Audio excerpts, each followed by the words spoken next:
Depois do passeio, levei Sofia de volta ao hospital. Ela queria passar mais algum tempo com a mãe, que iria fazer uma cirurgia naquela semana. Eu disse a ela que a ajudaria em tudo o que fosse possível. Eu fiquei muito preocupado com a situação da senhora Bianchi. Também fiquei admirado com a fé que ela e a família toda demonstravam. Ao me despedir de Sofia, disse que gostaria muito de vê-la novamente o quanto antes, mas que teria de viajar para Chicago a trabalho. Quando você volta de lá? Se tudo der certo nas reuniões, é possível que esteja de volta na sexta-feira. Mamãe vai ser operada na quinta-feira. Você gostaria que eu estivesse aqui? Não se preocupe, você tem meu telefone e me ligue quando quiser. Certo, farei isso. Andy, preciso que você me faça um favor quando estiver em Chicago. Sim, Sofia, qualquer coisa que precisar. Por favor, tire uma foto da cidade do Willis Tower e traga para mim. Willis Tower? Isso mesmo, não se esqueça, é muito importante para mim. Certo, não esquecerei.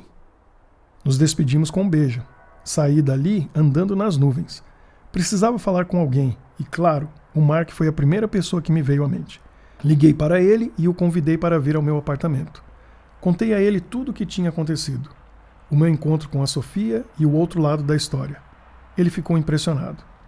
Andy, você está mesmo apaixonado. Não sei se você está mais empolgado por causa da sala ou por causa desta Sofia. A sala me trouxe a Sofia. A sala só me trouxe coisas boas desde que pus meus pés lá dentro. Minha vida profissional decolou, como disse o Gary. Fiz novos amigos lá dentro, encontrei a mulher dos meus sonhos, tudo isso antes mesmo de me tornar um membro. Imagina o que vai acontecer comigo depois que for aceito. Então poderemos comemorar logo, eu e a Jennifer, você e a Sofia. Você nos leva no massá, como combinamos.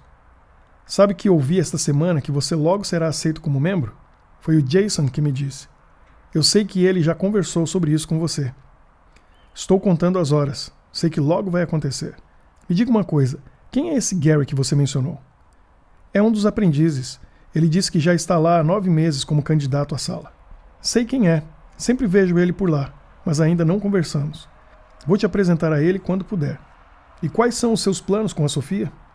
Cara, não sei o que pensar sobre isso ainda.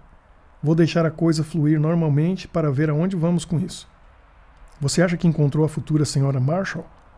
Sinceramente, ainda não sei. Ok, eu te conheço. O que você não gostou na moça? Ela é fantástica. Gostei muito de tudo nela. Só acho que somos muito diferentes em algumas coisas. Coisas de que tipo? Prefiro não dizer nada ainda. De repente é só coisa da minha cabeça. Tudo bem. Quando tiver chegado a uma conclusão, você me fala o que é. Mas você acha que ela pode ser a candidata certa para ser aceita na sua sala? Sem dúvidas ela é. Espero que ela pense o mesmo a meu respeito. Se não pensar, não se esqueça que há muita mulher neste mundo. Neste momento, para mim, só existe uma. Estou disposto a investir tudo para que dê certo. Mark riu com vontade. Eu sabia. Preciso ligar para Jennifer e para sua amiga Marcy. Elas não vão acreditar. Meu amigo encontrou a mulher que vai fazer com que ele mude. Hoje é domingo. Tivemos esta conversa na quarta-feira passada. Andy, você estava certo. A sua vida está mudando mesmo, e muito rápido. Como sempre, conversar com o Mark era muito bom. A gente se entendia. Ele era o tipo de amigo com quem eu podia ser eu mesmo, sem medo de ser mal entendido ou rejeitado. Na manhã seguinte, fui para o escritório.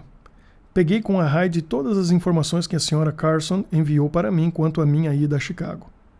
Antes de sair, liguei para o Jason para dizer que não estaria na reunião de quarta-feira na sala.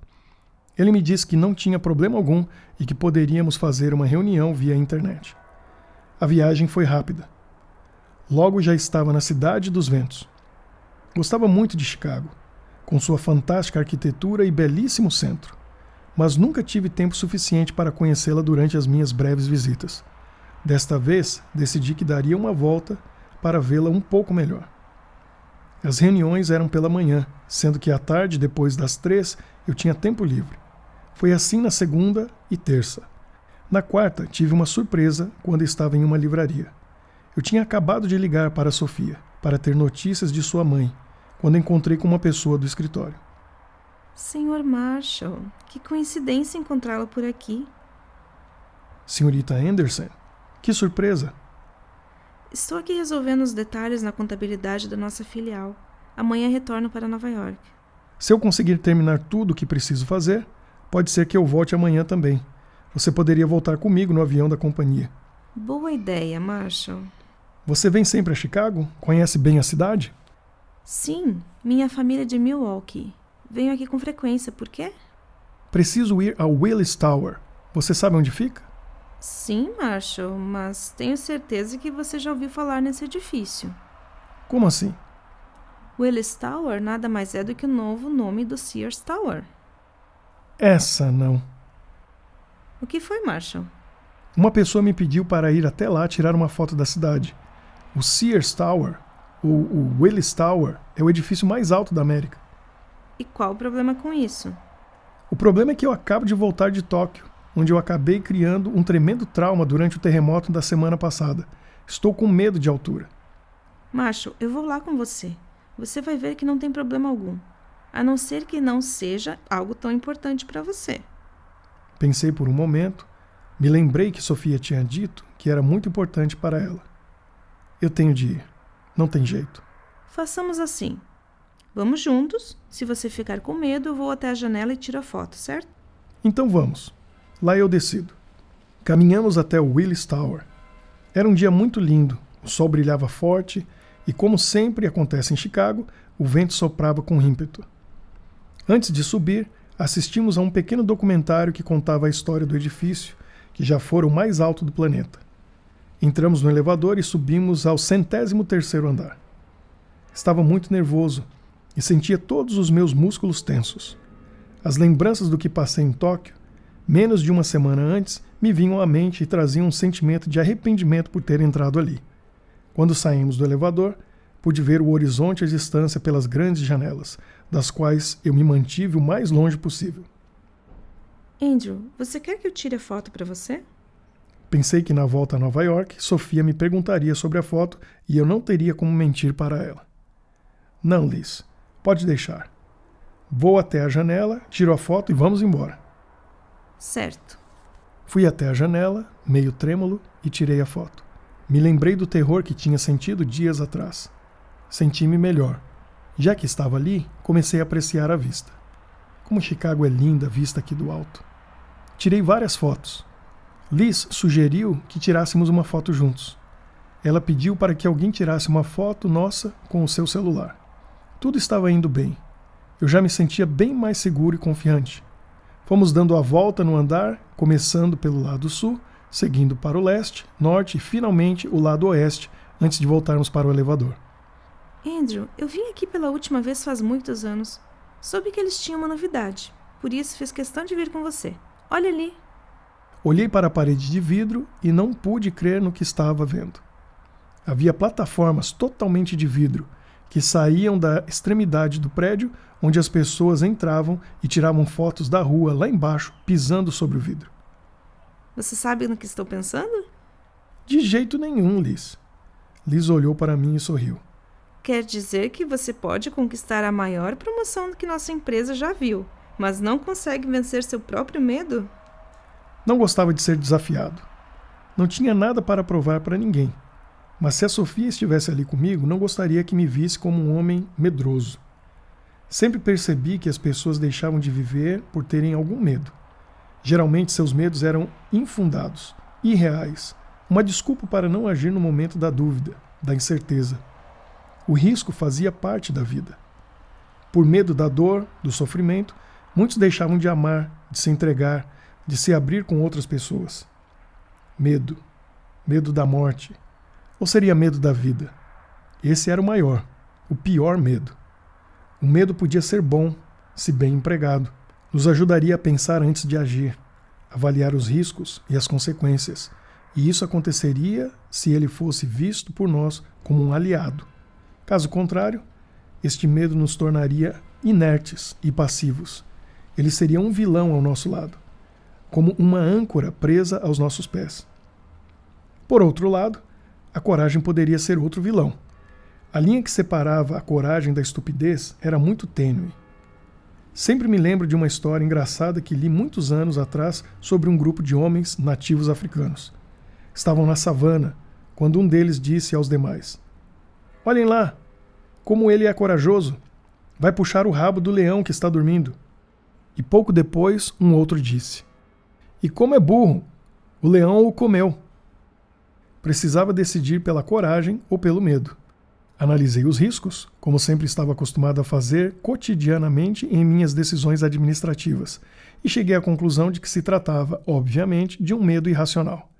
Agi com segurança e fui até a plataforma de vidro. Andei por ela com confiança e tirei uma foto da rua a 412 metros de altura.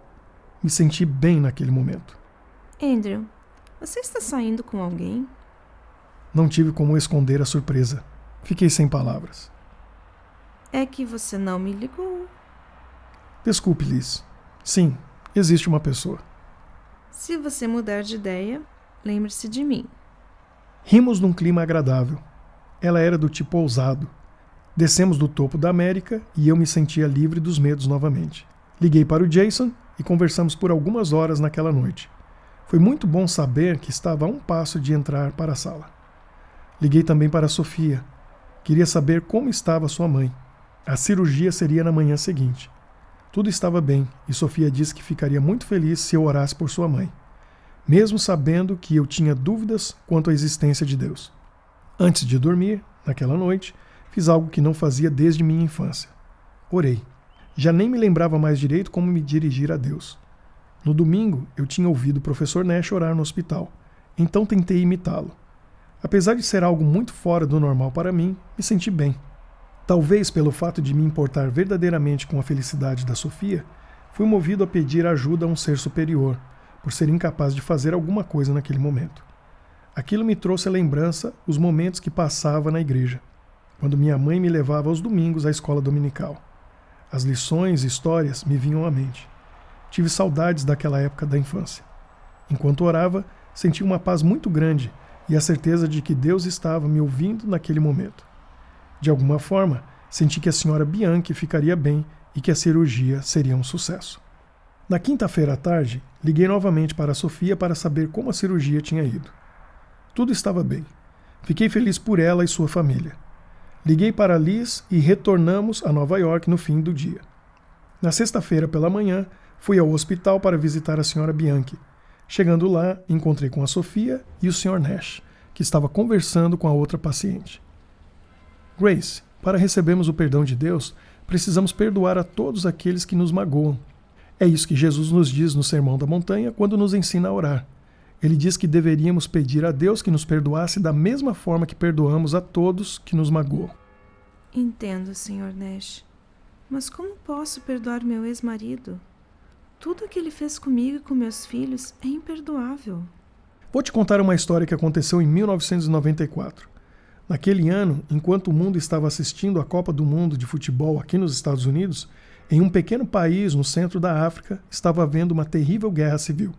Em Ruanda, duas tribos lutavam pela supremacia, os Hutus e os Tutsis. Estima-se que 800 mil pessoas foram mortas durante esta guerra. Somente entre membros da minha comunidade cristã, Grace, morreram mais de 10 mil. Na capital Kigali, morava um senhor com sua família. Ele era membro da minha denominação religiosa. Um dia, um jovem que pertencia a outra tribo invadiu o quintal do seu terreno para roubar uma cabra deste senhor. Quando viu o rapaz, rapidamente ele correu para tentar salvar o seu bem, seu animal. Porém, como o jovem era da outra tribo e estava acontecendo aquela guerra, durante a luta o jovem puxou da cintura um enorme facão que cravou no peito deste senhor. Neste momento, o filho do homem que já estava caído no chão veio em seu socorro.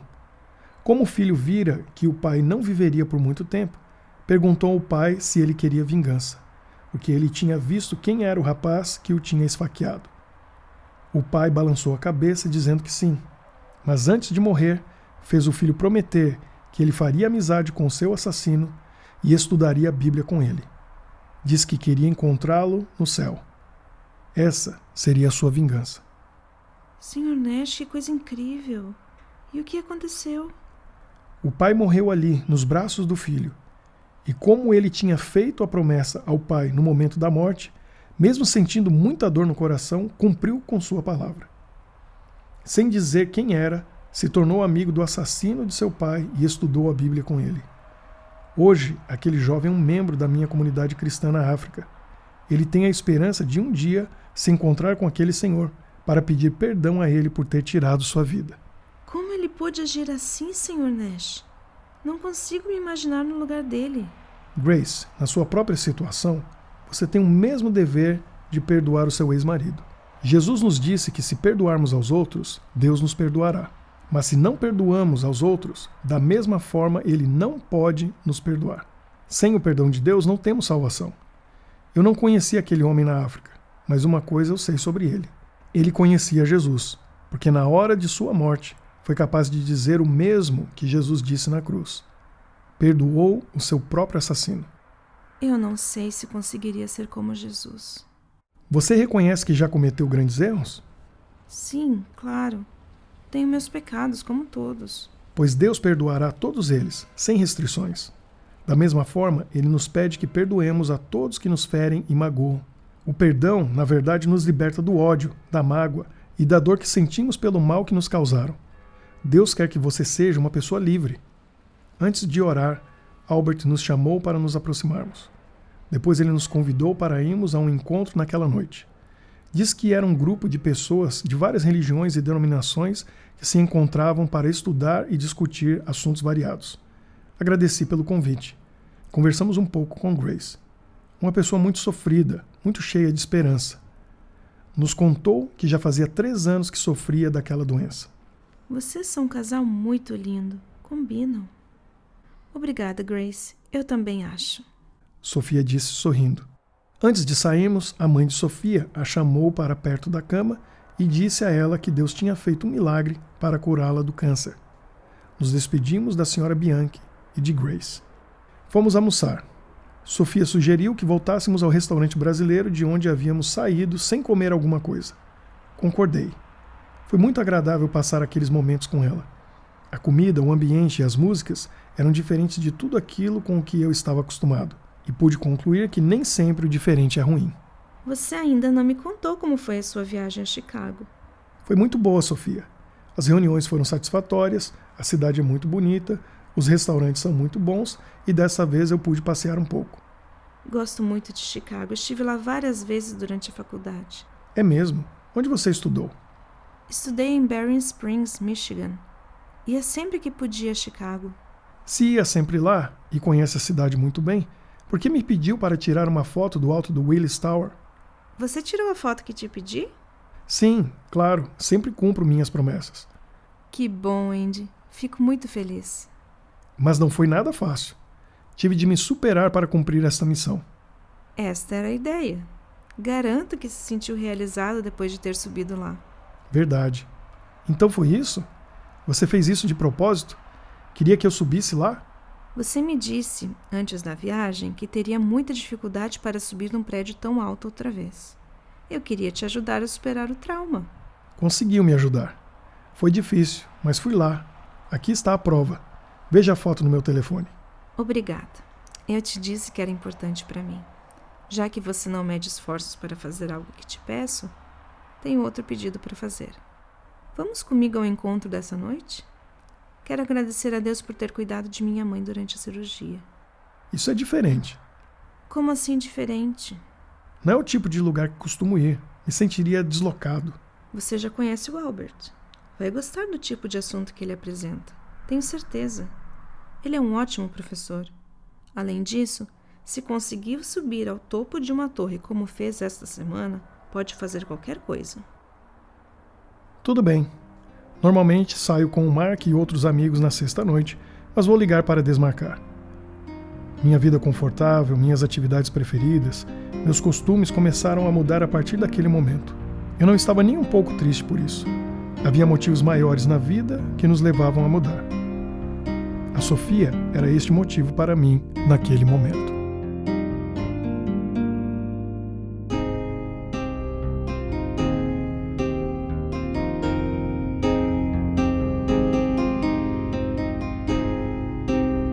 Qualquer semelhança com a realidade pode não ser mera coincidência.